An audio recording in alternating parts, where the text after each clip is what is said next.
اعوذ باللہ من الشیطان الرجیم بسم اللہ الرحمن الرحیم السلام علیکم ورحمۃ اللہ۔ اصول حدیث کی آج کی کلاس شروع کرنے سے پہلے میں چاہتی ہوں کہ آپ کچھ چیزوں پر توجہ دیں تاکہ آگے کی کلاس آپ کو سمجھ آئے۔ دیکھیں، ہم نے اصول حدیث کے کچھ ٹاپکس پڑھنے کے بعد ایک ٹاپک پڑھا تھا سند اور متن میں فرق، یعنی کہ ایک حدیث کے جو دو بنیادی چیزیں ہوتی ہیں وہ اس کے ایک تو سند ہوتی ہے اور دوسرا متن۔ سند کہتے ہیں اس چین کو جو صحابہ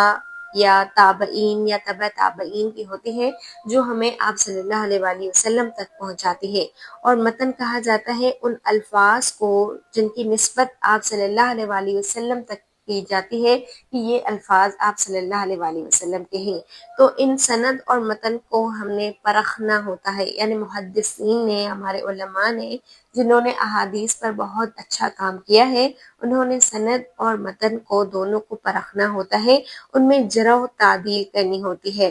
جرح و تعدیل عام طور پر کی جاتی ہے سند میں۔ سند میں کس کا تعلق ہے؟ راویوں کا۔ راوی یعنی کہ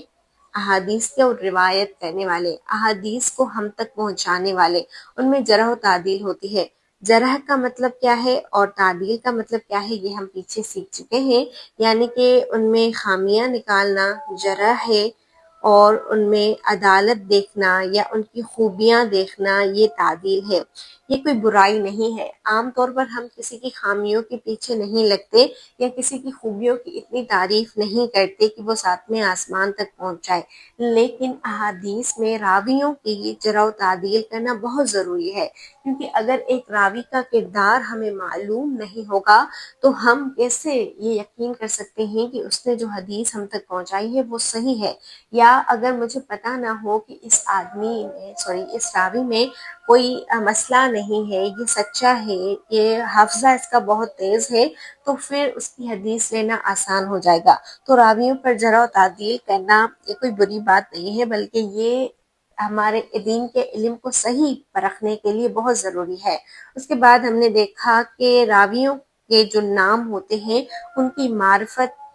جاننا، ان کی پہچان کرنا، ان کی کنیتوں کی پہچان کرنا ہمارے لیے بہت ضروری ہے، کیونکہ اگر نام آپس میں جڑ جائیں تو شخصیتیں متاثر ہوتی ہیں۔ اگر ہم ایک نیک شخص کا نام دوسرے نام سے بدل دیں یا ایک بد شخص کا نام نیک سے بدل دیں تو پوری شخصیت نام کے ذریعے ہمارے ذہن میں اترتی ہے۔ تو اگر ہمیں راویوں کے نام صحیح سے معلوم نہ ہوں گے، ان کی کنیتیں معلوم نہیں ہوں گی، ان کے قبیلے معلوم نہیں ہوں گے، ان کی نسبت معلوم نہیں ہوگی، تو پھر ہم کیسے اعتبار کریں گے کہ یہ جو شخص جس کا ہمیں صحیح سے نام بھی معلوم نہیں ہے یا جس کا ہمیں کوئی اس کا پس منظر ہی معلوم نہیں ہے، یہ جو ہم تک حدیث پہنچا رہا ہے یہ صحیح ہے یا صحیح نہیں ہے؟ ہو سکتا ہے اس نے آپ صلی اللہ علیہ وآلہ وسلم پر جھوٹ گڑا ہو، کیونکہ یہ قابل اعتبار نہیں ہے، کیونکہ ہم نے اس کے بارے میں کچھ بھی نہیں پتا۔ تو ان کے ناموں اور ان کی کنیت کی معرفت کا علم بھی جاننا بہت ضروری تھا۔ اس کے بعد ہم نے دیکھا کہ انتہائی سند کے اعتبار سے خبر کی قسمیں،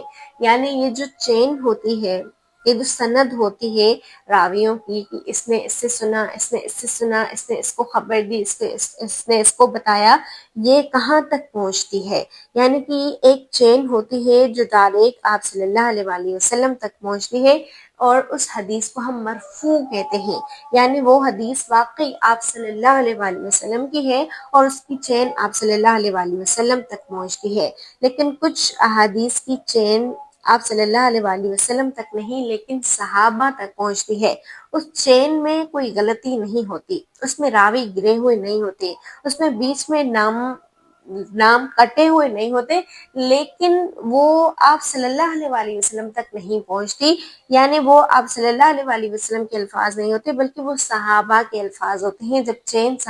ایک صحابی تک آ کر رک جاتی ہے اور صحابی آگے یہ نہیں کہتا کہ میں نے یہ آپ صلی اللہ علیہ وآلہ وسلم سے سنا ہے، بلکہ اس کا اپنا قول ہوتا ہے۔ اس کے بعد چین آ کر تابعی تک رک جاتی ہے، یعنی صحابہ کے جو شاگرد ہیں ان کے کچھ اپنے اقوال ہوتے ہیں جن کو ہم نے پرکھنا ضروری ہے۔ کہیں ایسا نہ ہو کہ ہم صحابی کے الفاظ کو یا پھر تابعی کے الفاظ کو ہم آپ صلی اللہ علیہ وآلہ وسلم کے الفاظ کہہ دیں، کیونکہ آپ صلی اللہ علیہ وآلہ وسلم کے الفاظ دین کا حصہ ہیں، جبکہ صحابہ یا پھر تابعی کے الفاظ ان کی اپنی رائے ہیں۔ ہاں، اگر وہ دین کے کسی بھی حکم سے نہ ٹوٹیں اور ان میں ہمارے لیے بہت سارے اسباق ہوں تو ہم وہ لے سکتے ہیں سبق کے طور پر بھی، لیکن آپ صلی اللہ علیہ وآلہ وسلم کے الفاظ ہم انہیں کسی کے الفاظ سے کمپیئر نہیں کر سکتے۔ آپ صلی اللہ علیہ وآلہ وسلم کے الفاظ دین کا حصہ ہیں، اس لیے ہمیں پتہ ہونا چاہیے کہ سے سند آپ صلی اللہ علیہ وآلہ وسلم تک جا رہی ہے یا صحابی تک جا رہی ہے یا تابعی تک جا رہی ہے۔ اس کے بعد ہم نے ایک علم سیکھا تھا الطعن فی الراوی، یعنی راوی کی جانچ پرکھ، اس پہ تعین کرنا، دیکھنا کہ وہ اس کا کردار کیسا ہے، اس کا حافظہ کیسا ہے۔ یہ تعین دو طرح سے تھا، ایک عدالت تھی،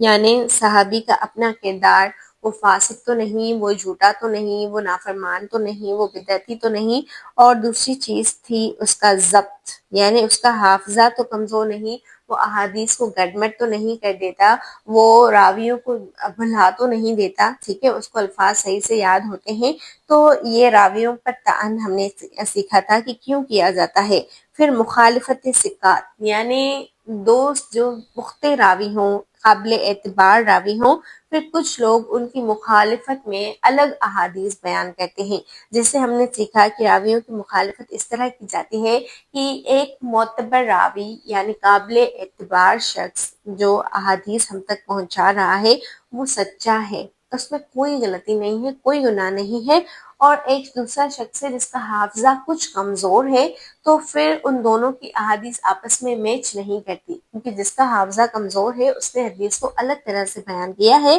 تو پھر ہم کیا کرتے ہیں، جو قابل اعتبار ہے، جو سکہ ہے، اس کی احادیث کو ہم لیتے ہیں، یوں احادیث کو پرکھا جاتا ہے۔ اب ہم دیکھتے ہیں کہ احادیث کے رد ہونے کی وجوہات کیا ہیں، جو مین ٹاپک ہے ہمارا، اور یہ ٹاپک ہمارا ایک دن میں کے لیے نہیں ہے، یہ ٹاپک مسلسل ابھی ہمارا چلے گا، اور یہ بہت اہم مضمون ہے۔ اب احادیث کو رد کرنا یا احادیث کو قبول کرنا، یہ دونوں چیزیں پڑھائی جاتی ہیں۔ فی الحال ہم احادیث کو رد کرنے کا پڑھیں گے، اور اس کے بعد ہم پڑھیں گے کہ احادیث کو پھر قبول کیوں کیا جاتا ہے، کون سی احادیث ہوتی ہیں جن کو قبول کیا جاتا ہے، کون سی احادیث ہوتی ہیں جنہیں رد کر دیا جاتا ہے۔ تو احادیث کے رد کرنے کی وجوہات 40+ ہیں، ٹھیک ہے، جان لیں کتنی ہے، 40+، لیکن ان 40+ میں جو مین بڑی وجوہات ہیں وہ دو ہیں، جن میں اول آتی ہے سند کے اعتبار سے، یعنی یہ جو چین ہے نا، میں نے آپ کو بتایا تھا کہ کسی بھی حدیث میں آپ کو یہ دو چیزیں مین ملیں گی، ایک سند اور دوسرا متن۔ تو ایک تو ہے سند کے اعتبار سے، یعنی سند اگر کسی مقام پر ٹوٹی ہوئی ہوگی تو ہم اس حدیث کو رد کر دیں گے، اور اگر راوی میں وہ خصوصیات نہ ہوں جن کا ان میں ہونا ضروری ہے تب بھی ہم اس حدیث کو رد کر دیں گے۔ تو حدیث کے رد کرنے کی پہلی بڑی وجہ کیا ہے، سند کے اعتبار سے، راوی کے اعتبار سے، یعنی اگر سند کہیں سے ٹوٹی ہوئی ہے، مثلا دیکھیں یہ ہے ایک پوری حدیث، پوری چین آف نریٹرز، مثلا اس میں 5 صحابہ کے نام ہے، 5 صحابہ، تابعین اور تبع تابعین کے نام ہے۔ اب کیا ہوتا ہے، ایک شخص یہاں پر ایک نام گرا دیتا ہے یا شروع میں ایک نام گرا دیتا ہے، تو اس کو ہم کہتے ہیں کہ یہ سند متصل نہیں ہے بلکہ یہ ٹوٹی ہوئی ہے، یہ پوری سند نہیں ہے۔ تو جب کسی حدیث کی سند پوری نہیں ہوتی تو اس حدیث کو رد کر دیا جاتا ہے۔ اور دوسری چیز، یہ جو راوی حدیث بیان کر رہا ہے اس میں اگر وہ تمام خوبیاں ہیں، یعنی اس کی عدالت بھی ٹھیک ہے، اس کا ضبط بھی ٹھیک ہے، تو پھر اس کی احادیث لی جائیں گی، لیکن اس میں اگر گڑبڑ ہے تو اس کی احادیث کو نہیں لیا جائے گا۔ دوسری بڑی وجہ ہے حدیث کو رد کرنے کی، وہ ہے متن کے اعتبار سے، اور وہ ہم انشاءاللہ آگے سیکھیں گے۔ آج کا جو ہمارا مین ٹاپک ہے اس کی طرف اگر آپ بڑھیں تو اس کا نام ہے کسی مقام پر سند اگر ٹوٹی ہوئی ہو تو اس حدیث کو ہم کس طرح رد کہتے ہیں، اور کیوں سند ٹوٹی ہوئی ہوتی ہے، یہ بھی ہم انشاءاللہ دیکھیں گے۔ تو سقوط راوی یعنی راوی کا گر جانا، سند کا ٹوٹنا، اس کا جو نام ہے وہ ہے سقوط راوی، یعنی راوی کا گر جانا۔ اور راوی کا گر جانا کسی بھی حدیث میں دو طرح سے ہوتا ہے، ایک ہوتا ہے سقوط جلی اور ایک ہوتا ہے سقوط خفی۔ ایک راوی اتنا واضح طور پر گرا ہوا ہوتا ہے کہ کسی بھی عام شخص کو سند پڑھ کر وہ پوری چین جو ہے فلاں نے فلاں کو سنایا، فلاں نے فلاں کو سنایا، وہ پڑھ کر خود ہی علم ہو جائے گا کہ یہاں پر کچھ مسنگ ہے، کوئی نام مسنگ ہے۔ اور ایک راوی کا گرنا سند میں اتنا خفی ہوتا ہے کہ جس کو محدثین کے علاوہ کوئی نہیں سمجھ سکتے۔ تو ہمارے محدثین نے ایک ایک سند پر، ایک ایک نام پر غور کیا ہے، ایک ایک حدیث کی اس چین پر غور کیا ہے، اور وہاں سے سقوط نکالے ہیں کہ راوی گرے ہوئے ہیں یا نہیں گرے ہوئے، بیچ میں نکالے گئے ہیں یا نہیں، اور کیوں نکالے گئے ہیں ان کی وجوہات بھی بتائی ہیں۔ تو سقوط راوی کی جو پہلی قسم ہے، اس کے سقوط راوی میں جو جلی ہے یعنی واضح سقوط کہ راوی گرا ہوا ہے یا نہیں، اس کے ہم 4 ریزنز پڑھیں گے، ٹھیک ہے۔ معلق حدیث، مرسل روایت، مزل روایت اور منقطع۔ فی الحال ابھی ہم شروع کرتے ہیں معلق روایت سے۔ معلق یہ کون سی روایت ہوتی ہے، اس کے بارے میں سمجھ لیں کہ یہ وہ حدیث ہوتی ہے جس کی سند کے شروع میں ایک یا ایک سے زیادہ راوی حذف کر دیے گئے ہوں، یعنی کہ یہ سمجھیں کہ ہمارے پاس یہ پوری ایک چین ہے، اس میں تقریباً 7 نام ہیں مثال، ٹھیک ہے، اور پھر وہ 7 لوگ کہہ رہے ہیں کہ میں نے فلاں سے یہ حدیث سنی، میں نے فلاں سے سنی، اور آپ صلی اللہ علیہ وآلہ وسلم نے یہ فرمایا۔ لیکن ان 7 لوگوں میں سے جو پہلے کے 2 راوی ہیں یا پہلے کا ایک راوی ہے، اس کو حذف کر دیا ہے، اس کو بیچ سے نکالا گیا ہے۔ اس کے نکالنے کی مختلف وجوہات ہوتی ہیں، وہ بھی ہم انشاءاللہ آئندہ سیکھیں گے۔ تو اس حدیث کو معلق کہا جاتا ہے، یعنی وہ حدیث اب لڑکی ہوئی ہے، بیچ میں معلق ہے، اب ہم اس حدیث کو نہیں لے سکتے۔ اس کا مطلب یہ ہے کہ حدیث کسی اسناد کے بغیر بیان کی گئی ہے، یعنی شروع میں یہ بتایا ہی نہیں گیا کہ شروع میں یہ حدیث پہنچائی کس نے تھی، یا شروع میں یہ حدیث کس نے بتائی تھی آپ کو، اور پھر آپ اس سے روایت کر رہے ہیں۔ تو معلق روایت کی ہمارے پاس مثال یہ ہے کہ حضرت ابو موسیٰ اشعری سے روایت ہے کہ رسول اللہ صلی اللہ علیہ وآلہ وسلم نے حضرت عثمان کے داخل ہوتے ہی اپنے گھٹنے ڈھانپ لیے تھے۔ یہ حدیث صحیح بخاری میں موجود ہے، لیکن اس کی سند یوں دی گئی ہے کہ قال ابو موسیٰ دخل عثمان، یعنی اس کو شروع اس طرح کیا گیا ہے کہ قال ابو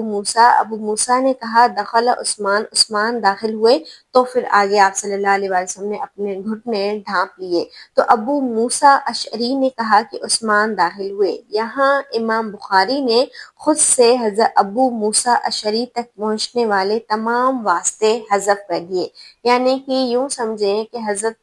موسیٰ اشعری جو صحابی تھے اور امام بخاری کے بیچ میں سالوں کا فرق ہے، یعنی امام بخاری ڈائریکٹ کبھی حضرت موسیٰ اشعری سے کوئی حدیث سن نہیں سکتے، کیونکہ وہ ان سے کبھی ملے ہی نہیں تھے۔ تو ظاہر ہے انہوں نے کسی اور سے سنی ہوگی جو حضرت ابو موسیٰ اشعری سے ملے ہوں، لیکن امام بخاری نے کیا کیا، امام بخاری نے اپنے اور حضرت موسیٰ اشعری کے بیچ میں آنے والے جو تمام راوی تھے ان کو گرا دیا۔ اور یہ کیوں گرا دیا، اس کے بارے میں ہم دیکھتے ہیں کہ صحیح بخاری میں معلق حدیث کا مقصد کیا ہوتا ہے، یعنی اگر امام بخاری کو سند نہیں معلوم تھی، اسے نہیں پتا تھا کہ یہ حدیث کس نے مجھ تک پہنچائی ہے، تو پھر انہوں نے وہ حدیث اپنی کتاب میں لکھی کیوں، معلق روایت اپنی کتاب میں دی کیوں؟ تو اس کا مقصد یہ ہے کہ امام بخاری نے اپنی کتاب میں معلق احادیث اس لیے ذکر کی ہیں تاکہ کسی روایت کی تائید یا کسی مسئلے کی وضاحت ہو سکے، یعنی یوں سمجھے ایک مسئلے کی ایک حدیث موجود ہے اور وہ بالکل صحیح حدیث ہے، اس میں کوئی گڑبڑ نہیں ہے، نہ سند میں نہ متن ہے، اور اس کو پختہ کرنے کے لیے ایک ایسی حدیث ہے جو معلق ہے یا کوئی اور گڑبڑ ہے اس حدیث میں، پہلے ایک صحیح حدیث موجود ہے، تو اس کو مسئلے کو اور پختہ کرنے کے لیے معلق روایات لائی جاتی ہیں، لیکن وہ انہیں بطور اصل دلیل نہیں لاتے، یعنی اصل دلیل ایک صحیح حدیث موجود ہوتی ہے،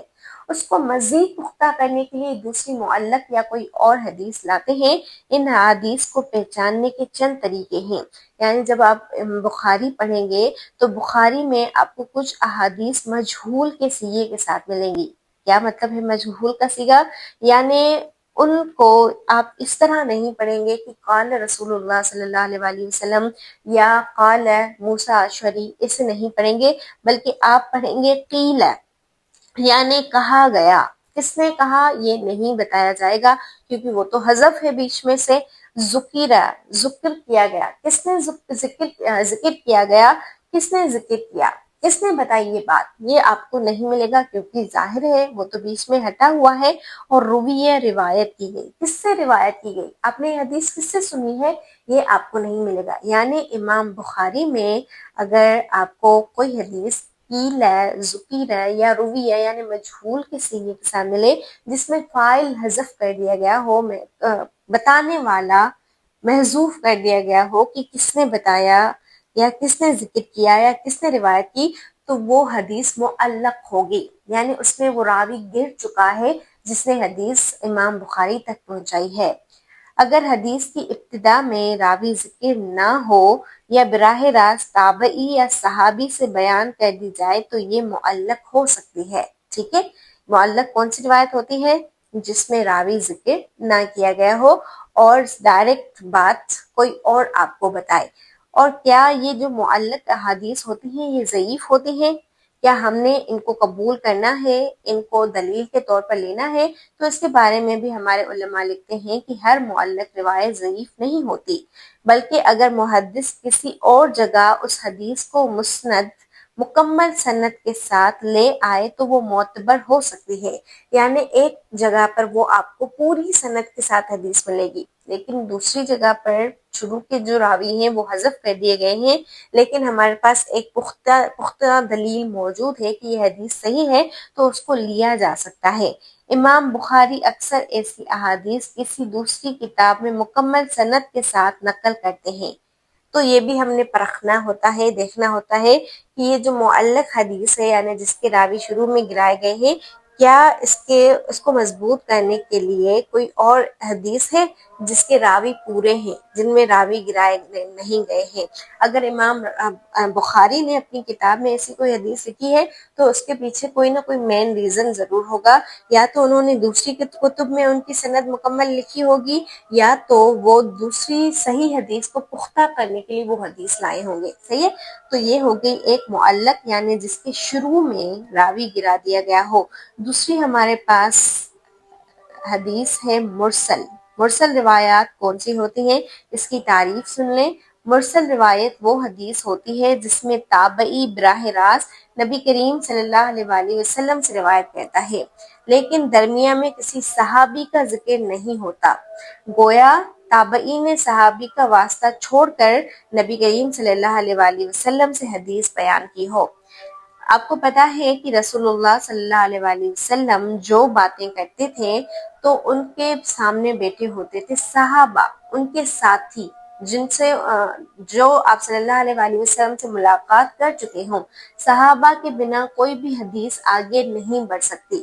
کیونکہ احادیث کو آگے پہنچانے کا جو اصل کام کیا ہے وہ صحابہ نے کیا، کہ صحابہ نے ان کو اپنے شاگردوں تک پہنچایا. اور پھر صحابہ نے جب تابعین کو وہ حدیث سنائی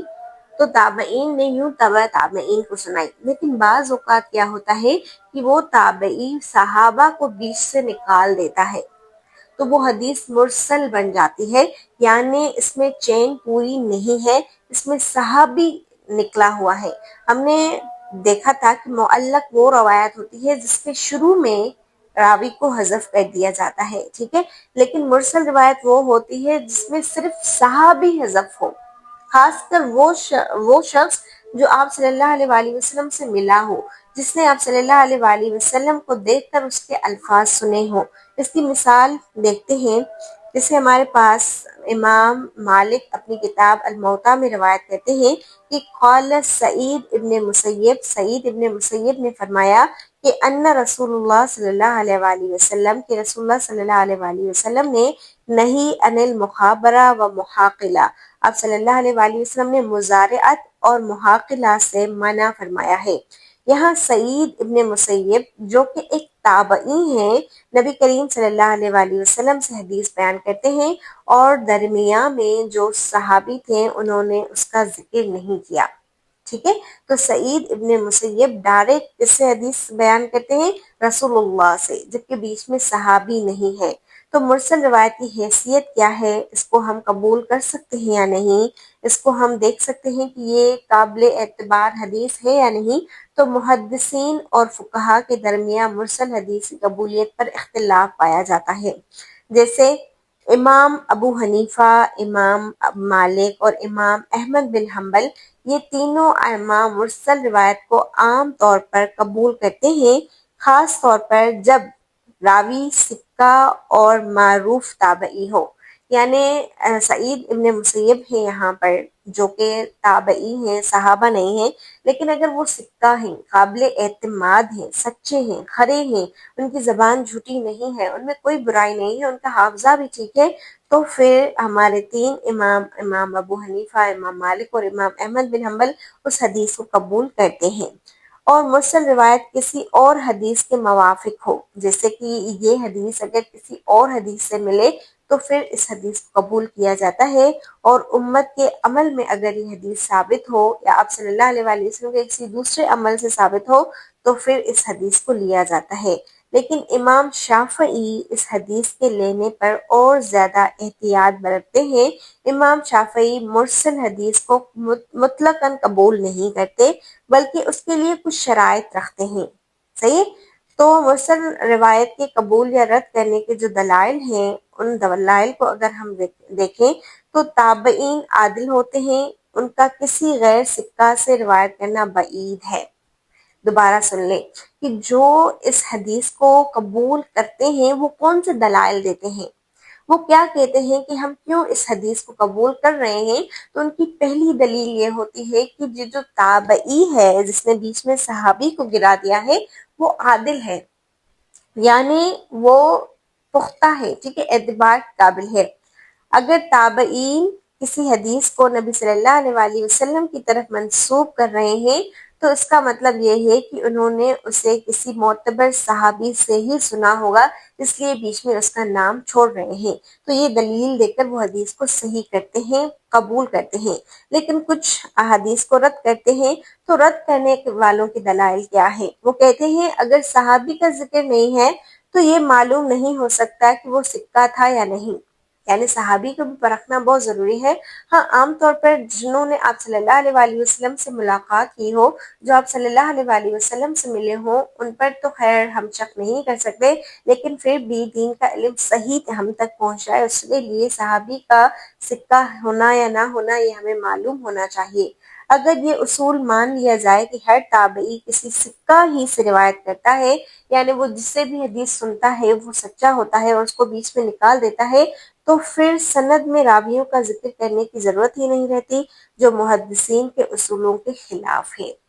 ٹھیک ہے، تو یہ مرسل حدیث میں اختلاف پایا جاتا ہے، کچھ اس کو قبول کرتے ہیں، کچھ اس کو قبول نہیں کرتے۔ اس کے بعد تیسری ہمارے پاس قسم ہے راوی کو گرانے کی۔ یہ دو قسمیں آپ اپنے ذہن میں رکھ لیں تاکہ باتیں گڑبڑ نہ ہو جائیں۔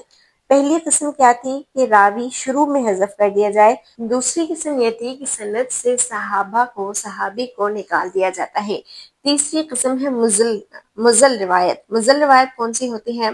مزل روایت وہ حدیث ہوتی ہے جس میں مسلسل دو یا زیادہ راوی سند سے حذف کر دیے گئے ہوں،